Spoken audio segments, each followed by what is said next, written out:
Welcome to Technology and Education Today. I'm Richard Smith. And I'm Caroline Crawford. And today we're talking about an article that appeared on the National Public Radio website concerning teacher evaluations in colleges and universities. Exactly how reliable and valid are they? And it had a lot of interesting information there. I think things that you and I know certainly I can relate to. This has been a point of discussion ever since they began evaluating professors in higher education. And it's rather intriguing because within K-12 environments, that's the whole job, is teaching well, obviously. In higher education, it's interesting because teaching is 1/3 of your contractual obligation, which obviously it's very important and you need to be able to do it well, obviously. And a lot of people do spend significant amounts of time on the instructional process and trying to be a strong instructor. But it is 1/3 of your contractual obligation, with research publications and service being the other 2/3. So it's a very interesting discussion that so much time and effort is focused on this, and I agree it's very important because the students are paying tuition for the instruction. Yes, and the point of this research was that the students are doing the evaluations. We're talking about end of term or end of semester evaluations done by students, and usually by a survey to which the students have to respond. And it turns out that there are certain questions about this process which can lead one to believe that this might not be the most valid process of... Biased? Not biased. Yes, actually biased. It's amazing. Who knew? Well, for instance... Not that this is the obvious statement by anyone who's ever been evaluated, but okay. For instance, fewer than, on average, according to recent research that is discussed in this article, fewer than half the students who take a course actually take the time to evaluate the professor who taught the course. That's the people who complete the course. You're not talking about the people who dropped halfway through the semester. No, of course not. Those people aren't even included, which might actually be much more interesting and valid information. Well, what happens is, it turns out that the people who respond are usually the ones who are either most pleased or not pleased. Most upset. I know that when I was... I can't say as I blame them. When I was teaching face-to-face classes, or even online classes for that matter, I noticed that the response rate in a class of perhaps 20 or 25 students could be as few as 5 students. Or 3. And somehow it's your fault. Why? At least when that happened to me, the administrators were asking me, "Why do you have such a low response?" Like, I don't know. Why are you asking me? Why not ask the students? I'm not supposed to even know who's responding, so how am I supposed to answer that? So basically, it turns out there's a kind of a bias in the student, a sample selection bias, so to speak, in who actually responds to these surveys on the ability of the professor to teach. And yet, at the same time, promotion and tenure is frequently, in major part, dependent upon these evaluations. And even if they're not intended, what happens is that the professor who happened to have gotten a low evaluation for whatever reason can be hauled into his or her supervisor's office and asked to explain what happened. To be fair, even having a student evaluation is questionable when, and I've experienced this a few times, where I'm speaking with someone who may not be a strong instructor, may or may not, just merely based upon what I've heard. Horrid is the adjective that comes to mind. And he has the same evaluation responses as I do in my courses. Let's say that I'm a horrible instructor and you're a great instructor. You have the same level of evaluative responses as I do. You're satisfactory, I'm satisfactory. But everybody knows that I'm a horrible, horrible, horrible person and bad instructor in general, and can't even pull together a course syllabus, let's say. But our evaluations are similar. Well, what happens is one explanation is that you may have some students in your class who really like you and give you all fives, and a few others who don't and give you ones, and when it averages together, you wind up with an average evaluation. Or And maybe there's an issue with the instrument that is yes, implemented. and definitely there can be a question with the instrument. I know the instruments that I've seen for professor evaluation, I could easily point out some corrections that need to be made. And sometimes a professor is really good with outstanding students and not very good for students who are not motivated and not good students. So what does that show? If you Suggest? or suggest. Yes. Uh, there's something wrong someplace.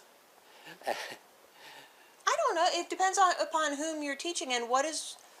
The instructor may never have learned how to actually teach Well, right. within an online environment, within a face-to-face environment, within a blended learning approach. So that is a detriment on the part of the instructor, and even more so an issue if the instructor does not address those concerns. Well, that's a good point, and the what happens is that usually the same evaluation survey is given to the students, no matter what type of course they're attending, no matter how the course is designed. And so it could be a large lecture hall with 300, 400, 500 students. It could be a classroom of 20 students. It could be a seminar with 10 students. Yet they're all given the same evaluation form, and the professor is evaluated using that same form, which is not necessarily applicable to all those same situations. And on the other hand, I find it to be offensive to the student that you have, let's say, 25 questions to which you are expected to respond, yet only 3 of those questions actually matter when it comes to an instructor's annual review report. So you Right. can totally Yes. blow it on all the other components, but in the 3 questions that you actually have to represent yourself as being valid or invalid as an instructor, those are fine. And another thing that some people will deny, which I think is true, is that there is a tendency to not grade as hard as you normally would if there were no student evaluation, because you know instinctively, I shouldn't say instinctively, but in the gut, that if you give students honest grades, in other words, where they should fail, and when they should get a low grade, you give them a low grade.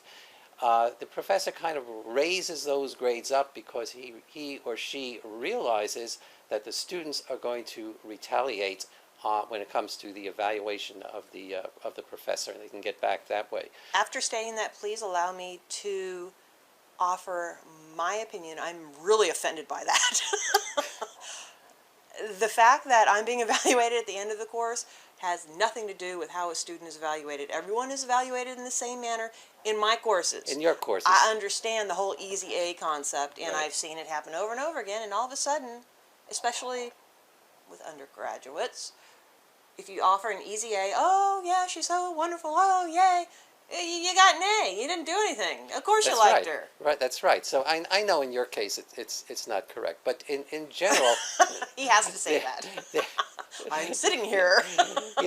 there has been grade inflation at the college and university level, and in my opinion, in part it's due to these student evaluations of professors, because nobody wants to risk a career over grades. Unless you're ethical. An interesting thing is that there was a professor in Switzerland that did an experiment, and talking about evaluation. And what that professor did was to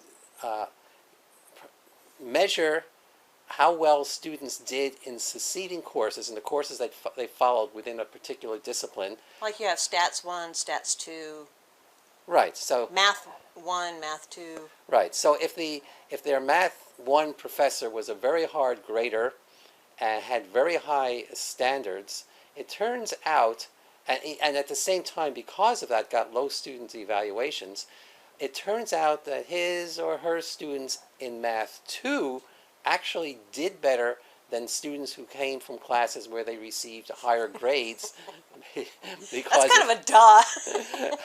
right, but the evaluation would be that the professor who was a hard grader got a poor evaluation as an instructor, yet the evidence indicates that the students learned a great deal more in that class.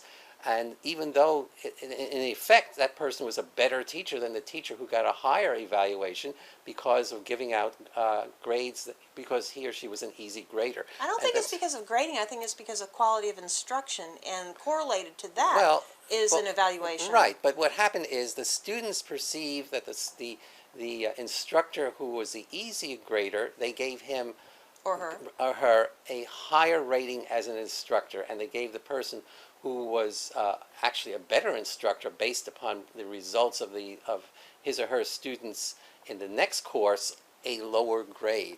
And that is so the question is, what are these evaluations actually measuring? Are they measuring good instruction, or are they measuring a popularity contest?